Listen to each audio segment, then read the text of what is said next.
رمضان ایک مہینہ ہے، ایک سیزن ہے۔ دنیا کے اندر آپ کاروبار میں دیکھتے ہیں کہ لوگ سیزن لگاتے ہیں۔ کبھی سردی کا سیزن لگایا جاتا ہے، کبھی گرمی کا سیزن لگایا جاتا ہے، کبھی بہار کا سیزن ہوتا ہے، کبھی خزاں کا سیزن ہوتا ہے۔ جو بندہ سیزن لگاتا ہے اس سے پہلے اس کی تیاری بھی کرتا ہے۔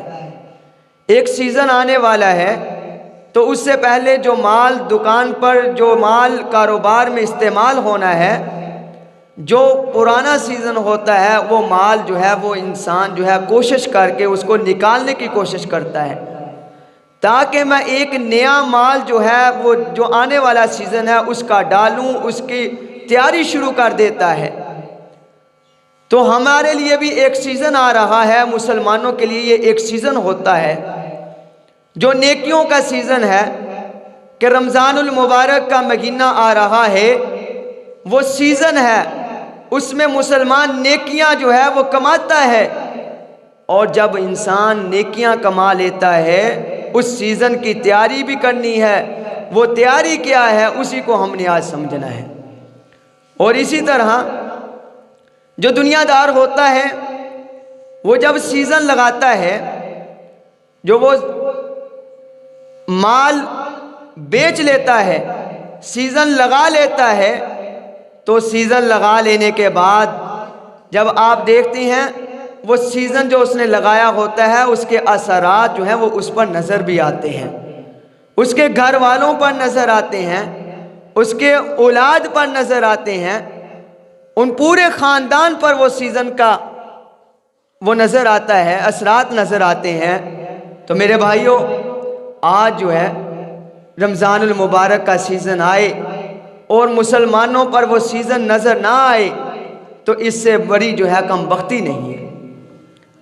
اب مال و دولت والا جب سیزن لگاتا ہے وہ جناب کار کوٹھی بناتا ہے، وہ اپنے کپڑے نئے پہنتا ہے، اپنی اولاد کو سنوارتا ہے، لوگ کہتے ہیں کہ اس نے سیزن لگایا ہے، اس کو رات کو راحت اور سکون کی نیند آتی ہے، اور وہ اگلے اگر 6 مہینے سیزن نہ بھی لگائے تو اس کو گھر کے اندر سکون ہوتا ہے، وہ راحت سے سوتا ہے۔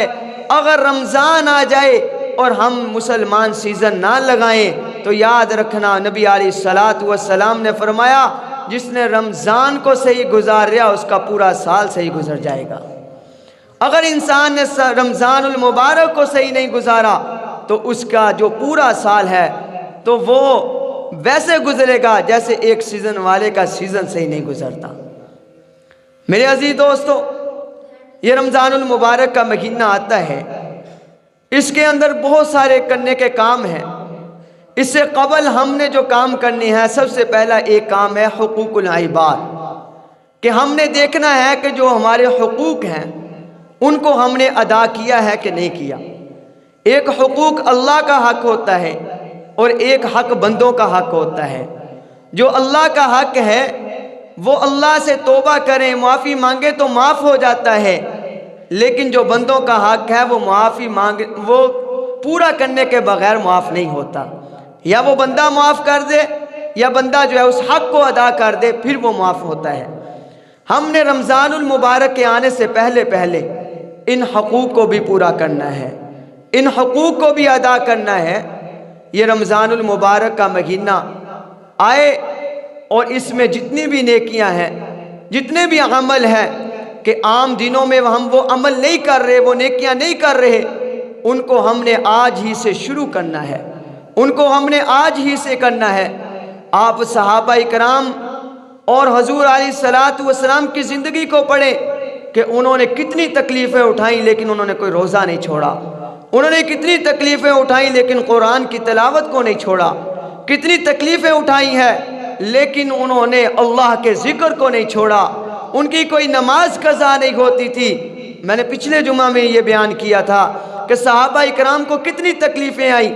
حضرت سمیہ رضی اللہ تعالی عنہا کے ٹکڑے کر دیے گئے۔ ابو جہل نے کہا کہ نبی علیہ السلام کو چھوڑ دے، اس قرآن کو چھوڑ دے، اس دین کو چھوڑ دے، ورنہ تیرے جسم کے ٹکڑے کر دیے جائیں گے۔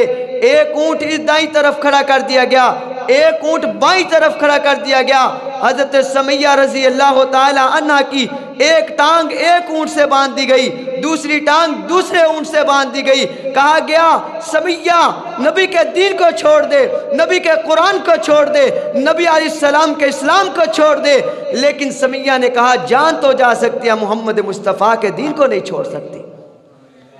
وجہ کیا تھی؟ ان کے ایمان پختہ تھے، انہوں نے قرآن مجید کی اس آیت کو پڑھا بھی ہے اور سمجھا بھی ہے، ان اللہ اشتری من المؤمنین انفسہم واموالہم بان لہم الجنہ۔ جو لوگ چاہتے ہیں کہ ہم جنت حاصل کریں، ہمارے مقدر میں جنت ہو، ہمارا نتیجہ نکلے تو آگے جنت آئے، اللہ کا قرآن کہتا ہے اسے اپنی جان بھی خرچ کرنے پڑے گی، اپنا مال بھی خرچ کرنا پڑے گا۔ جان خرچ کب ہوگی؟ جان خرچ کرنے کا وقت وہ آ رہا ہے، وہ رمضان المبارک کا مہینہ ہے، وہ عام دن ہے کہ ہمارے اوپر 5 نمازیں فرض ہیں، ہم نے اپنی جان کو خرچ کر کے مسجد میں آنا ہے، نماز ادا کرنی ہے، اللہ کے حقوق پورے کرنے ہیں۔ اور اسی طرح اللہ کے نبی علیہ السلام قرآن فرماتے ہیں من صام رمضان ایمانا و احتسابا غفر له ما تقدم من ذنبه۔ یہ وہ مہینہ آ رہا ہے جس کے اندر انسان ایک روزہ رکھے گا، اللہ اس کے سارے گناہوں کو معاف کر دے گا۔ اس کا یقین ہوگا، اس کا ایمان ہوگا تو وہ روزہ رکھے گا، اللہ اس کے گناہوں کو معاف کر دے گا۔ کہ روزہ رمضان المبارک میں سب سے بڑی عبادت ہے۔ یہ روزے دار کے منہ سے آنے والی بو اس کو اللہ تعالیٰ مشک سے بدل دیتے ہیں۔ یہ اللہ تعالیٰ کے فرشتے اس کی نیکیاں میں لکھنے میں بیٹھے ہوتے ہیں۔ میرے عزیز دوستو، انسان صبح سے شام تک عبادت میں رہتا ہے جو روزہ رکھتا ہے۔ اور یہ رمضان المبارک کا مہینہ، اس کے اندر صحابہ کرام راتوں کو سوتے نہیں تھے، اللہ کا قرآن پڑھتے تھے۔ حضور علیہ السلام اللہ کا قرآن پڑھتے تھے، کمر بستہ ہو جاتے تھے۔ حضرت ام عائشہ الصدیقہ رضی اللہ تعالیٰ عنہ فرماتی ہیں کہ حضور علیہ السلام رمضان المبارک کا مہینہ جب آتا تو اس سے قبل آپ صلی اللہ علیہ وسلم کثرت سے روزے رکھتے تھے۔ ام عائشہ نے فرمایا یا رسول اللہ، آپ کو ہم نے اور مہینوں میں اتنے روزے رکھتے نہیں دیکھا جتنے شعبان کے مہینے میں آپ روزے رکھتے ہیں۔ آپ صلی اللہ علیہ وسلم نے فرمایا یہ رمضان کا استقبال ہے۔ میرے نبی علیہ السلام رمضان کا استقبال روزوں کی صورت میں کرتے تھے۔ اور رمضان المبارک میں آقا علیہ السلام روزہ رکھتے، قرآن کی تلاوت کرتے، تو آپ صلی اللہ علیہ وسلم نے فرمایا جو روزہ دار ہے اس کو اللہ تعالیٰ 5 انعامات سے نوازتا ہے، 5 انعامات سے نوازتا ہے کہ روزے دار کی منہ کی بو اللہ تعالیٰ کے نزدیک مشک سے زیادہ پسند ہوتی ہے۔ اور دوسرے نمبر پہ اللہ تعالیٰ فرماتے ہیں جو روزہ رکھتا ہے اس کے لیے دریا کی مچھلیاں بھی دعائیں کرتی ہیں، مغفرت کی دعا کرتی ہیں۔ اللہ کی مخلوق روزے دار کے لیے مغفرت کی دعائیں کرتی ہے۔ اور نمبر 3 پہ اللہ نبی صلی اللہ علیہ وسلم نے فرمایا جو روزہ رکھتا ہے اس کے لیے اللہ تعالیٰ جنت کو سجا دیتے ہیں۔ پورا سال لگتا ہے جنت کو سجانے کے لیے، اور یہ کس کے لیے ہوتا ہے؟ یہ روزے داروں کے لیے ہوتا ہے۔ ہم نے اس عمل کو معمولی سمجھ لیا، ہم نے اس عمل کو چھوٹا سمجھ لیا، ہم نے اس عمل کی قدر نہیں کی۔ آج اچھا بھلا انسان روزے کو چھوڑتا ہے۔ آج رمضان آنے والا ہے، خدا کی قسم مسلمانوں کی زبانوں سے ایسے الفاظ نکلتے ہیں کہ ہائے رمضان آنے والا ہے۔ میرے بھائیوں، رمضان کی قدر میرے نبی علیہ السلام سے پڑھو، میں نبی کی سیرت کو پڑھو کہ میرے نبی کو کتنے دن پہلے آس ہوا کرتی تھی کہ رمضان آنے والا ہے۔ رجب کا مہینہ آتا، آقا علیہ السلام کی زبان سے لفظ جاری ہوتے تھے اللہم بارک لنا فی رجب و شعبان و بلغنا رمضان۔ اے اللہ رجب اور شعبان کے مہینے میں برکت ڈال دے اور ہمیں رمضان تک پہنچا دے۔ اللہ کے نبی علیہ السلام یہ دعا صحابہ کو سکھاتے تھے، صحابہ یہ دعا مانگا کرتے تھے۔ کیوں؟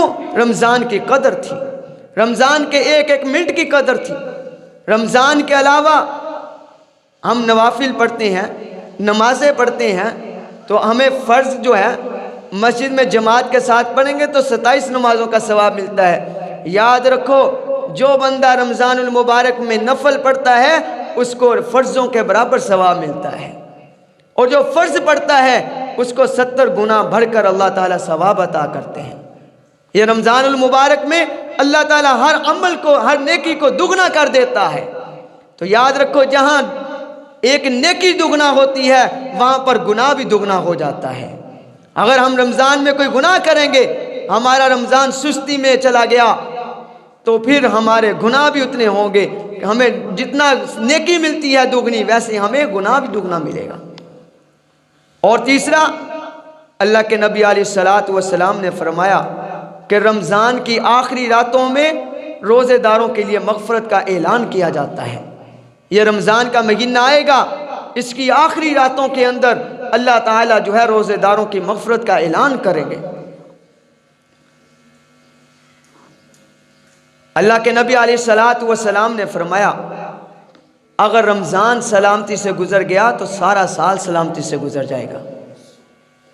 میرے بھائیوں، رمضان المبارک وہ مہینہ ہے جس میں قرآن مجید نازل کیا گیا۔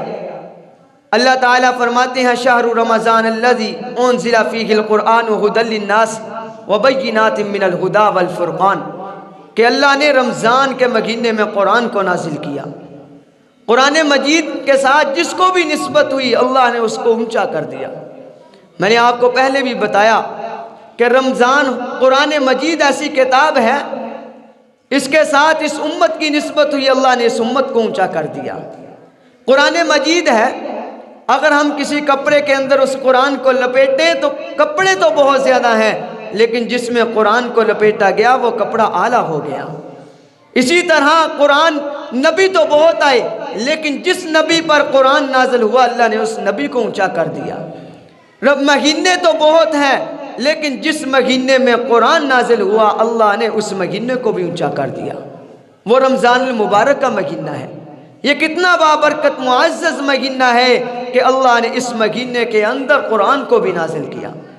یہ اتنا بابرکت مہینہ ہے کہ اللہ نے اس کے اندر لیلۃ القدر کو رکھا ہے۔ لیلۃ القدر جس کے بارے میں قرآن مجید کہتا ہے کہ ایک رات ہزاروں راتوں سے بہتر رات ہے، وہ بھی رمضان المبارک میں آئے گی۔ اور یہ رمضان المبارک کا مہینہ، اس کو غفلت کی نیند میں نہ گزارو۔ اللہ کے بندو، قرآن مجید کی تلاوت کرو۔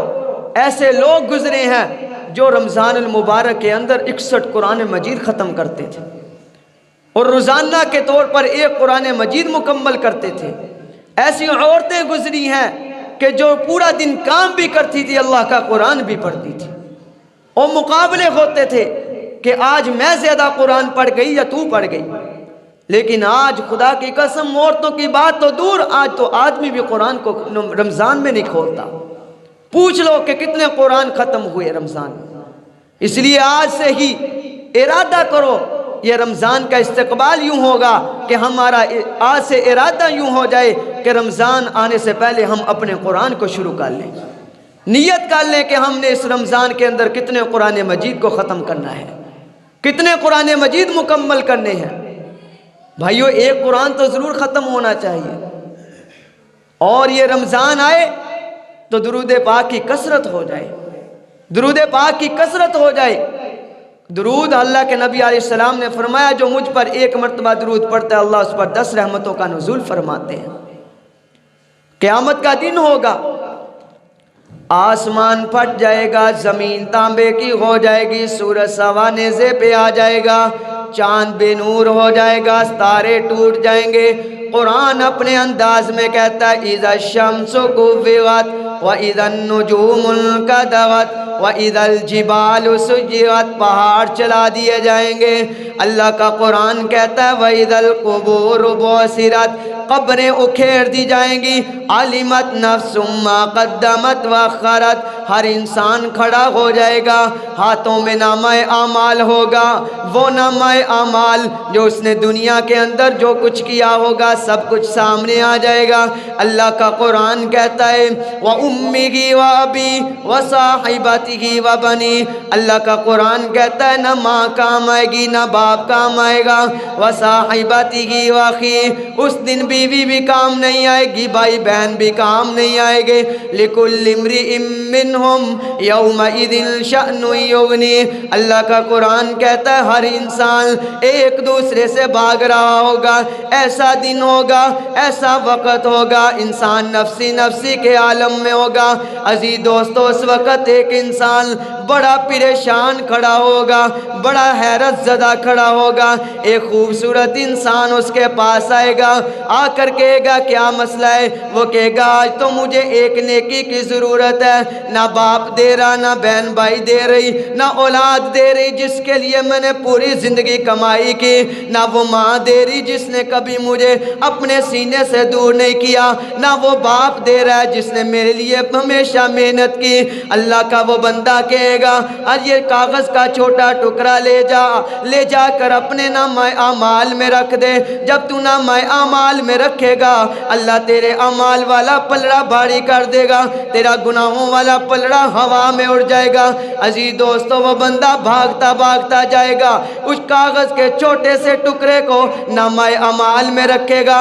اللہ تعالیٰ جو ہے نیکیوں والے پلڑے کو بھاری کر دے گا، گناہوں والے پلڑے کو ہوا میں اڑا دے گا۔ وہ بندہ بڑا پریشان ہوگا کہ اللہ آج میرے کوئی کام نہیں آیا، یہ کون شخص تھا؟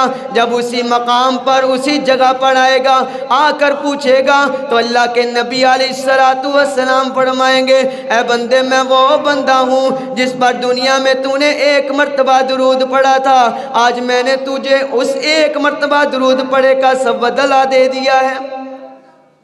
کہ دنیا میں تو نے ایک مرتبہ درود پڑھا تھا، آج میں نے تجھے اس کا بدلہ دے دیا ہے۔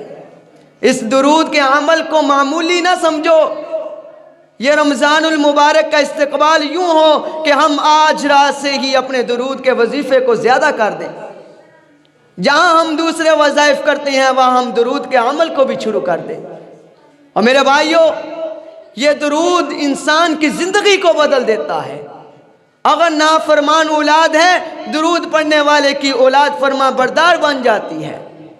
اگر انسان کو یہ خواہش ہے کہ مجھے رات کو سوئے اللہ کے محبوب کی زیارت ہو، خدا کی قسم وہ درود کو شروع کر دے، رات کو سوئے اس کو اللہ کے محبوب کی زیارت ہو جائے گی۔ اس لیے اس درود کے عمل کو آج رات سے شروع کر دو۔ اس وقت تک ہمیں نیند نہیں آنی چاہیے جب تک ہمارے درود کا عمل پورا نہیں ہو جانا چاہیے۔ لوگ کہتے ہیں درود تو بہت لمبا ہے، پڑھنا مشکل ہے، دشوار ہے۔ میں کہتا ہوں 3 مرتبہ درود ابراہیم پڑھو، اس کے بعد صلی اللہ علیہ وآلہ وسلم پڑھو، اور 300 مرتبہ پڑھنے کے بغیر تمہیں نیند نہ آنی چاہیے۔ جب تم 300 کا عمل شروع کر دو گے، خدا کی قسم وہ وقت آ جائے گا کہ تمہاری گنتی تمہیں بھول جائے گی، لیکن تمہارے منہ سے درود کا ذائقہ نہیں جائے گا۔ اس لیے یہ رمضان کا استقبال یوں ہو کہ ہمارے نوافل زیادہ ہو جائیں، ہمارے قرآن کی تلاوت زیادہ ہو جائے، ہمارے درود کا عمل زیادہ ہو جائے، اور ہمارے اللہ کا ذکر زیادہ ہو جائے۔ اگر دلوں کو سکون اور اطمینان دینا چاہتے ہو، دنیا کے مال کے اندر دل کو سکون کبھی نہیں مل سکتا۔ قرآن مجید کہتا ہے الا بذکر اللہ تطمئن القلوب، اگر تم دلوں کو سکون دینا چاہتے ہو تو اللہ کے ذکر کو زیادہ کر دو۔ اگر اللہ کا ذکر ہو جائے گا، گھروں کے اندر سکون ہو جائے گا، دلوں کے اندر سکون ہو جائے گا۔ میرے بھائیو، زندگی جتنی مرضی تنگی کی ہو، جتنی مرضی غریبی کی ہو، لیکن دل سکون میں ہوگا تو زندگی آسان ہو جائے گی۔ تو اس لیے آج سے یہ عمل شروع کر دو۔ گھروں کے اندر ہم نے جا کر سمجھانا ہے، ہم نے بیٹھ کر میٹنگ کرنی ہے کہ بھائی ہمارا رمضان کیسے گزرے۔ ابھی تک ہم نے ایک میٹنگ نہیں رمضان کے لیے کی۔ دنیا کے لیے روزانہ رات کو میٹنگ ہوتی ہے، سوچو بیچار ہوتا ہے کہ یار ہم نے صبح کو اٹھنا ہے، ہم نے فلاں مال، ہم نے فلاں چیز کہاں بیچنی ہے۔ لیکن رمضان کی برکت، رمضان کی قدر ہمیں دی ہے۔ ہائے، رمضان کی قدر پوچھنی ہو تو صحابہ سے پوچھو، جنہوں نے اپنی جانیں تو دیں لیکن دین میں کسی قسم کی آنچ نہیں آنے دی۔ غزوہ بدر کا معرکہ ہوا تو کون سا مہینہ تھا؟ رمضان کا مہینہ تھا۔ رمضان کے مہینے میں صحابہ کا روزہ بھی ہے اور صحابہ اکرام جنگ بھی لڑ رہے ہیں۔ اس لیے صحابہ اکرام کی سیرت کو پڑھو، صحابہ اکرام رضوان اللہ علیہ مجمعین کی زندگیوں کو پڑھو، واقعات کو پڑھو۔ اللہ کے نبی علیہ السلام مسجد نبوی میں تشریف لائے۔ اللہ کے نبی علیہ السلام نے آ کر منبر کی پہلی سیڑھی پر پاؤں رکھا تو فرمایا آمین، دوسری سیڑھی پر پاؤں رکھا تو فرمایا آمین، تیسری سیڑھی پر اللہ کے نبی نے پاؤں رکھا تو فرمایا آمین۔ سارے صحابہ سامنے بیٹھے، عشاق بیٹھے، پکار اٹھے۔ اللہ کے نبی علیہ السلام زندگی میں پہلے کبھی ایسا موقع نہیں دیکھنے کو ملا۔ آج عظیم منظر دیکھا کہ پہلی سیڑھی پر بھی آمین، دوسری سیڑھی پر بھی آمین، تیسری سیڑھی پر بھی آمین۔ یہ کس کی بات پر آپ نے آمین کہا؟ اللہ کے نبی علیہ السلام نے فرمایا صحابہ، آج جبریل علیہ السلام مسجد نبوی میں تشریف لائے، آ کر اعلان کیا، بد دعا دی۔ اللہ کے نبی نے کبھی کسی کو بد دعا نہیں دی۔ اس لوگوں اور دنیا کے لوگوں، اللہ کے نبی نے یہاں پر بد دعا کی، بد دعا پر آمین کہا۔ جس کے لیے میرے نبی کی بد دعا چلی جائے، یاد رکھنا وہ بندہ ہلاک ہو جاتا ہے۔ اللہ کے نبی نے کہا صحابہ ذرا سنو، اللہ کے جبریل علیہ السلام تشریف لائے، آ کر اعلان کیا اللہ کے نبی، وہ بندہ ہلاک ہو جائے جس نے پورا رمضان پایا لیکن اپنی مغفرت نہ کروا سکا۔ اللہ کے نبی نے فرمایا میں نے کہا آمین، کہ جس نے رمضان تو گزار لیا لیکن رمضان کی رحمت کو نہ پایا، رمضان کی برکت کو نہ پایا۔ اللہ کے نبی نے فرمایا میں نے کہا آمین۔ اللہ کے نبی علیہ السلام نے فرمایا، جبریل علیہ السلام نے فرمایا یا رسول اللہ، آپ کا نام آئے لیکن مسلمان خاموش ہو جائے، بخل کا دکھائے، درود نہ پڑھے، تو میں نے کہا آمین، وہ بندہ بھی ہلاک ہو جائے۔ اللہ کے نبی نے فرمایا آمین۔ تیسرا وہ بندہ جو اپنے والدین کو بڑھاپے میں پائے لیکن خدمت کر کے جنت نہ پا سکے، اللہ کے نبی نے فرمایا، جبریل علیہ السلام نے فرمایا وہ بھی ہلاک ہو جائے۔ اللہ کے نبی نے فرمایا آمین۔ یعنی 3 بندے وہ جن کے لیے میرے نبی نے بد دعا کے پر آمین کہا۔ پہلا، رمضان کا مہینہ پائے لیکن اپنی مغفرت نہ کروا سکے۔ دوسرا کہ اپنے والدین کو بڑھاپے میں پائے اور خدمت کر کے جنت نہ پا سکے، اللہ کے نبی نے فرمایا وہ بھی ہلاک۔ تیسرا کون ہے؟ جو نبی علیہ السلام کا نام نامی آئے لیکن پھر کیا نہ پڑھے؟ درود نہ پڑھے۔ سب ایک مرتبہ پڑھ لے، صلی اللہ علیہ وآلہ وصحبہ وسلم، درود نہ پڑھے۔ اللہ کے نبی علیہ السلام کو جبریل نے فرمایا وہ بھی ہلاک ہو جائے، اللہ کے نبی نے فرمایا آمین۔ تو میرے بھائیوں، یہ رمضان آ رہا ہے، اس رمضان کا استقبال یوں ہے کہ ہم نے گھر میں بیٹھ کر یہ سوچ و بیچار کرنا ہے کہ ہمارے بچوں کی تربیت کیسے ہو، ویسے ہونی چاہیے تھی جیسے نبی علیہ السلام نے، نبیوں نے اپنی بیٹوں کی ہے۔ قرآن مجید میں آتا ہے اذ حزغ یعقوب الموت اذ قال لبنیہ ما تعبدون من بعدی، کہ جب حضرت یعقوب علیہ السلام کی موت کا وقت آیا، بیٹے پاس آ کر بیٹھے، بیٹوں نے حضرت یعقوب علیہ السلام نے فرمایا بیٹو میرے جانے کے بعد تم کس کی عبادت کرو گے؟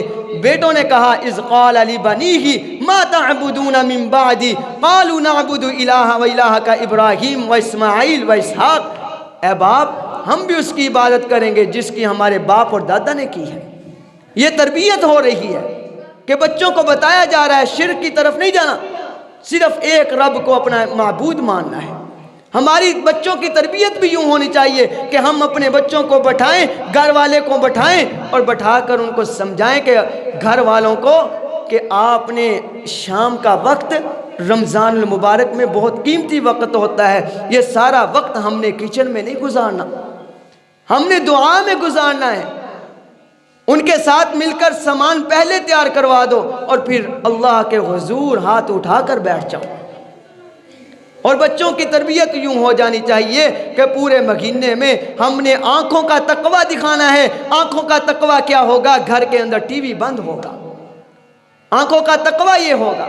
اصل روزہ تو آنکھ، کان اور زبان کا ہے، اصل روزہ بھوک اور پیاس رہنے کا نہیں ہے۔ ہم نے تو اس بات کو روزہ سمجھ لیا کہ بھوکے ہیں پیاسے ہیں اور روزہ ہے. نہیں نہیں، روزہ اصل آنکھ کا ہے، روزہ اصل کان کا ہے کہ ہمارے کان کے اندر کوئی گانے کوئی میوزک کی بات آواز نہ جائے. اصل روزہ زبان کا ہے کہ پورے رمضان کے اندر ہمارے منہ سے کوئی جھوٹ کوئی غیبت کوئی دھوکہ نہ نکلے. اصل مسلمان تو یہ ہونا چاہیے. اور مسلمانوں کی حالت کیا ہے کہ مسلمان ابھی سے سوچ رہا ہے کہ رمضان کا مہینہ سیزن آنے والا ہے اور ہم نے یہ چیز کو کیسے بیچنا ہے، ہم نے مسلمانوں کو کیسے دھوکہ دینا ہے.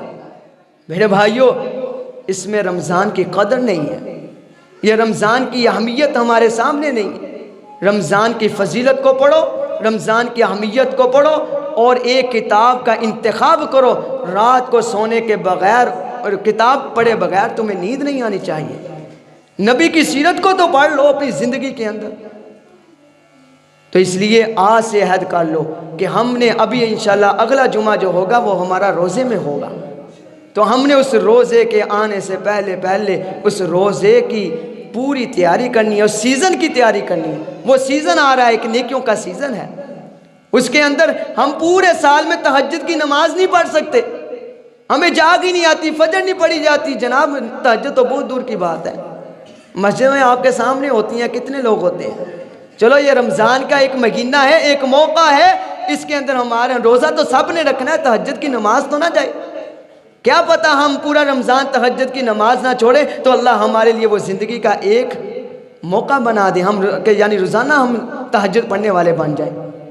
تو اس لیے ابھی سے یہ سارے جو ہیں رمضان کے آنے سے پہلے اس پہ سوچو بچار کرو. اللہ تعالی ہمیں عمل کرنے کی توفیق عطا فرمائے.